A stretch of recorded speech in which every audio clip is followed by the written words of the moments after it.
आपण जर बघितलं विदर्भाच्या बाबतीत जे बावनकुळे बोलतायत त्याला वडेट्टीवार सुद्धा एक प्रकारे समर्थन आम्ही वडेट्टीवारांना अजिबात या संदर्भात काँग्रेसच्या भूमिकेला फार महत्व देत नाही. यापूर्वी सुद्धा काँग्रेसचा आणि आमचा ह्याच्यावरती वाद झालेला आहे.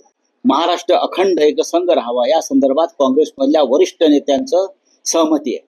मात्र त्याच वरिष्ठांमध्ये आपण जाऊ दिल्लीमध्ये काही होत नाही. काँग्रेसने किती आपटले तरी वेगळा विदर्भ होणार नाही, हे त्यांचं राजकारण आहे. आणि भारतीय जनता पक्षाने किती प्रयत्न केला तरी मराठी माणूस महाराष्ट्राचे तुकडे पडू देणार नाही. आता तर उद्धव ठाकरे, राज ठाकरे एकत्र आहेत महाराष्ट्राच्या भूमिकेवर, मराठी माणसाच्या भूमिकेवर. त्याच्यामुळे कोणी हे स्वप्न पाहत असेल तर तो स्वप्नभंग होईल. महापालिकेच्या निवडणुकीमध्ये महायुती एकत्र लढणार आहेत. महायुती म्हणजे कोण? भाजप आणि शिवसेना. ही महायुती आहे का? मला आता कळलं.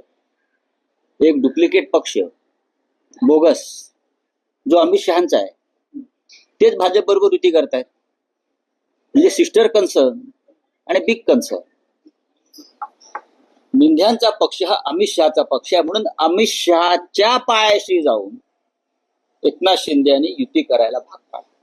पण महाराष्ट्रात देवेंद्र फडणवीस, रवींद्र चव्हाण यांच्यासह संपूर्ण महाराष्ट्राचं आणि मुंबईचं भाजपा युनिट या तुमच्या सोकॉल्ड महायुतीच्या विरोधामध्ये. एकनाथ शिंदे हे रडगाणं घेऊन जेव्हा अमित शहाकडे गेले, म्हणजे त्यांच्या मायबापाकडे गेले, याचा अर्थ स्पष्ट आहे, एकनाथ शिंदे यांची कुठेच ताकद नाही. त्यांना भारतीय जनता पक्षाच्या मतावर आपल्या जागा निवडून आणायच्या आहेत, ज्या विधानसभेलाही झाल्या. शिंदेची जर ताकद असती तर एवढे अपमान होऊन प्रदेशाध्यक्षाकडून ते रडत गेले नसते अमित शहाकडे. आणि अमित शहाचं राजकारण याच्यामध्ये असं आहे, त्यांना देवेंद्र फडणवीसांना चेकमेट करायचं, म्हणून ते एकनाथ शिंदेला ताकद द्यायचा प्रयत्न करतात.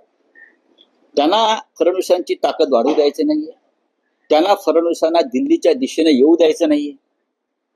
याच्यामुळे महाराष्ट्रात त्यांना शिंदेच्या गुंत्यामध्ये अडकून ठेवायचं आहे. एकनाथ शिंदेची कुठेही ताकद नाही. मी वारंवार सांगतोय, भारतीय जनता त्यांना आलेली ही सूज आहे आणि पैसे, यंत्रणा. बाकी एकनाथ शिंदे आणि त्यांच्या पक्षाला कुठेही स्थान नाही.